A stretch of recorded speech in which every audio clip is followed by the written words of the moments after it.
Welcome to Inspire Change, a new inspirational and motivational broadcast that strives to empower, educate, and inspire men in a positive way. Please join me in welcoming Gunter, international psychologist, author, speaker, and producer. Welcome everybody to another episode of Inspire Change. As always, the last week has not been boring. In fact, it's been quite frightening. The war Russia is waging on the Ukraine continues, which is rather disturbing. And so a lot of my time has been spent looking at what that means for both individuals, but also for countries and allied nations, and the future impact on this, and what we might need to be able to focus on in order to possibly prevent such a thing from happening again. Now, in this period, apart from my usual work working with individuals and mentoring, coaching people, working with them in therapy, I've spent a lot of time following, history, sociology, more so than what I usually do, because I'm really trying to get a clearer understanding of how we've arrived here. Now, as I've pointed out in the last few podcasts, one of the reasons we've arrived in this place once more after 80 years of relative peace in Europe is because we have allowed an autocrat, a patriarch, to take control and allowed them to rise into their delusional, psychopathic and Machiavellian state. Something that should not have been able to happen. You would think that we would have learnt after Hitler, Gaddafi and so on, but no, we keep doing the same thing over and over and over again.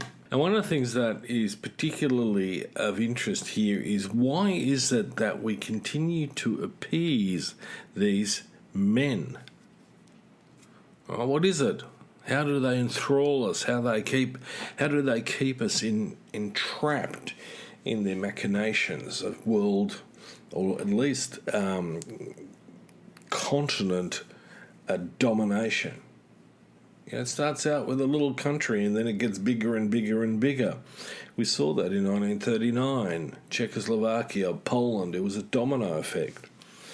The good thing was that Hitler got trapped by his own delusional aspirations and started fighting on two fronts, which is not a smart move, and possibly Putin should realise something to that effect as well.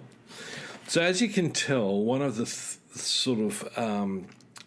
core ideas is that our propensity to end up in combat is generally a direct result of the behaviours of autocrats, of patriarchs, who are bent on territory, status, acquisition, and competition, which then lends itself to evolving into combat.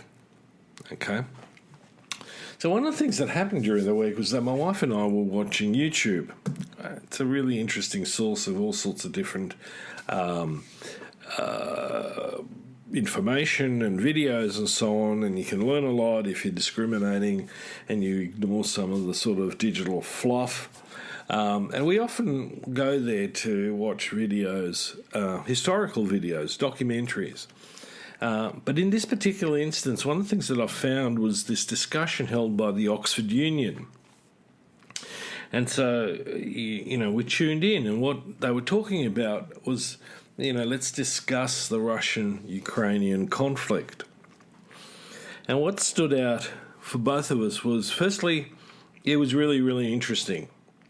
And when I talk about making good men great, here was a group of men, and I'll get to that point in a minute, who were logical, rational, sensible, who wanted to be able to address this problem, not just now, but also how do we move forward in a way that really keeps our society moving forward in a peaceful way. And one of the key themes was that we need to continuously protect democracy as a really, really important issue.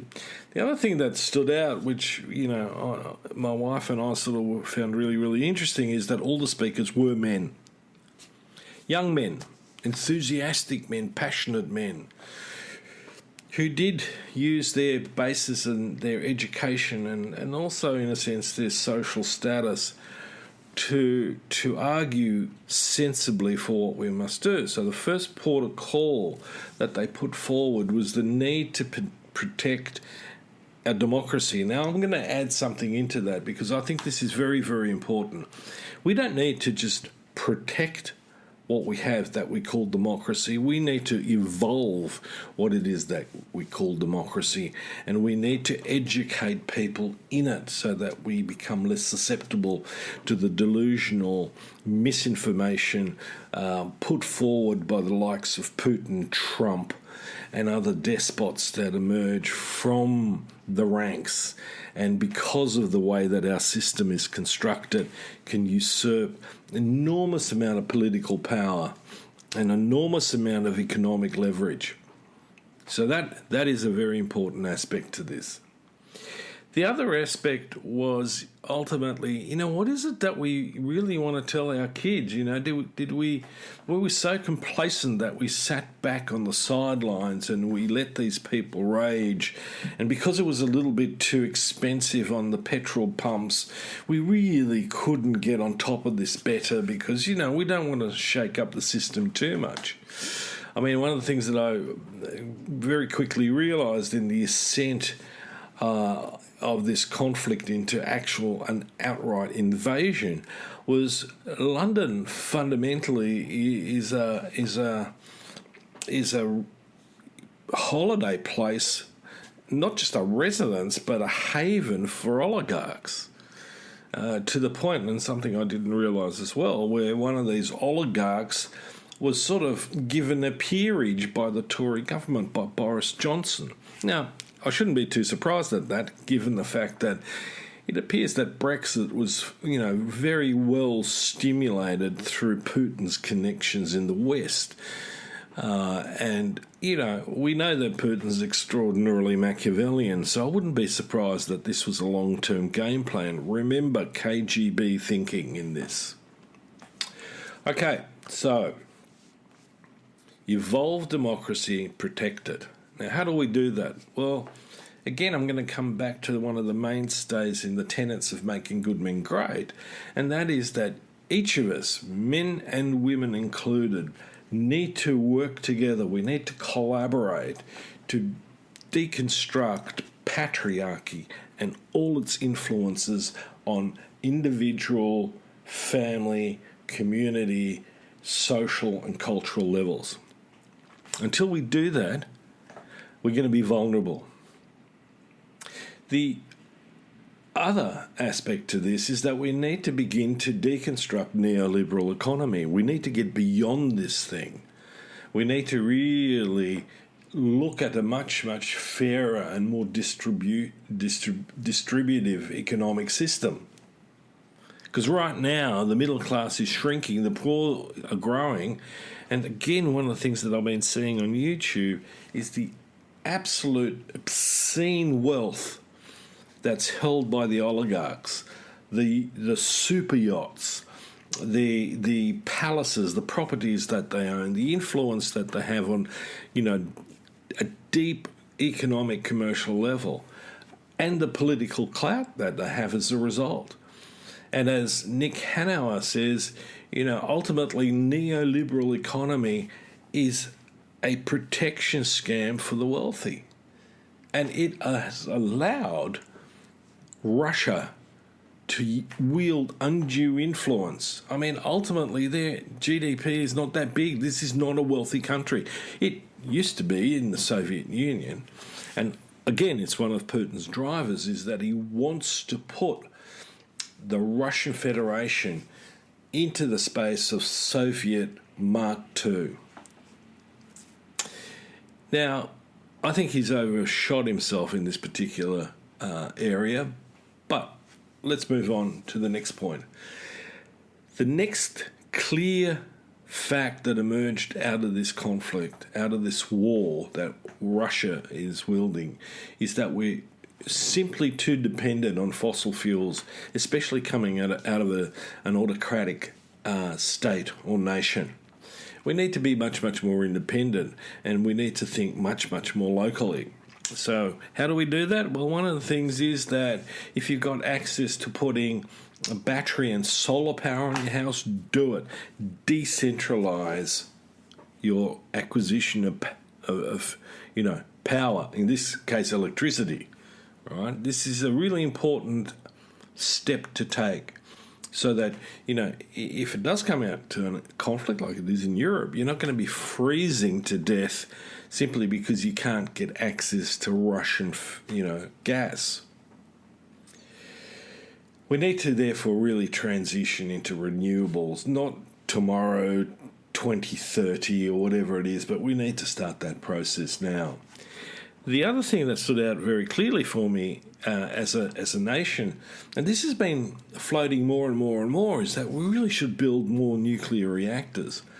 Well, as we can see in the Ukraine, that's not a really, really smart idea, apart from the fact that you've got lunatics shelling the joint and potentially causing a massive nuclear accident. They're generally not that safe. They're still not that safe. Yes, the particular nuclear reactor that I'm thinking of is better than Chernobyl, but I mean, let's give credit to engineers and designers to actually improving that thing, from where Chernobyl was.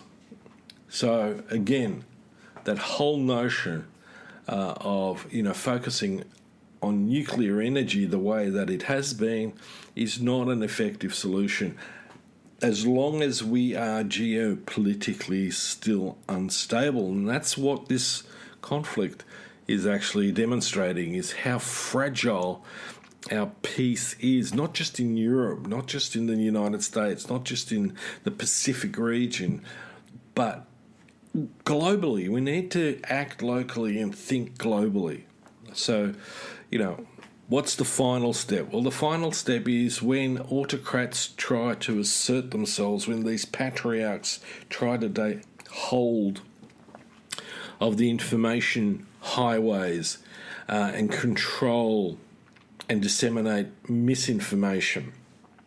We need to begin to isolate them. And one of the best ways that I still believe is a good way of doing it is you follow the money and you cut the money off. In other words, we need to isolate these people economically, completely. Shut the door. Okay, so fuel's going to be for a period of time a bit more expensive, but in the long term, it means that we've got people like Putin, and I'm going to include Trump in this, checked. It's like a chess game. You're going to do that, then we're going to do this. And there's something that these people respond to, and that is when their narcissistic supply is challenged. And interestingly enough, this is as relevant in an individual relationship with someone who's malignantly narcissistic as it is on a more global scale. There's people are talking about being able to bring Putin around. I don't think so. This man operates in the dark triad: narcissism, Machiavellianism. He is a psychopath in the sense. He's just going to escalate this more and more and more. He's just looking right now for the right excuse to do that. So when I talk about making good men great, this is not simply an approach for the individual male to have an opportunity to thrive in themselves, but it is a highway to creating and evolving our society, our culture. And the last thing we want to keep doing every couple of generations is picking up the pieces of physically and psychologically injured humanity. And we need to cut through the bullshit that we're being fed, and we need to stop listening to those little, living room patriarchs who bang on about, how feminism has done this and how, women can't do that. I mean, I was listening to a guy the other day who was rambling on about how women, can't fit into combat and they'll never get conscripted and so on. And I sat there and I'm thinking, dude, go back and stop sprouting ignorance. Go into your history and understand that women have always been an integral part when it came to conflict and to defend the family, to defend the hearth, to defend the community, the nation. Without women, in the factories during World War II, there would have been no supply line, no supply chain. All right? But also remember that women have always stood side by side in some form or another, even in combat. We go right back into ancient history. The myth of the Amazon is actually based on something very real. The Shield Maiden, if you watched, Vikings, the Israeli Defense Force in 1962, and the way that it established the state of Israel. Russians in World War II, women were in combat together with men. This nonsense about women can't fight and women can't do dangerous jobs is just utter vile rubbish. And we need to stop with this nonsense and we need to shut these men up. So on that note, thank you for listening to my rant. Until the next episode of Inspire Change, we need to go for equality, for being human beings and not just defined by a gender or an ideology like patriarchy. Until next time, this is me signing off. Gunter Swoboda does individual and group coaching for men looking to grow. For more information on this and the global Making Good Men Great movement, check out goodmengreat.com. If you have a topic for the show or would like to be a guest on the air, please email miranda@nortainment.com. That's miranda@NOIRTAINMENT.com. Thank you, and always keep inspiring change.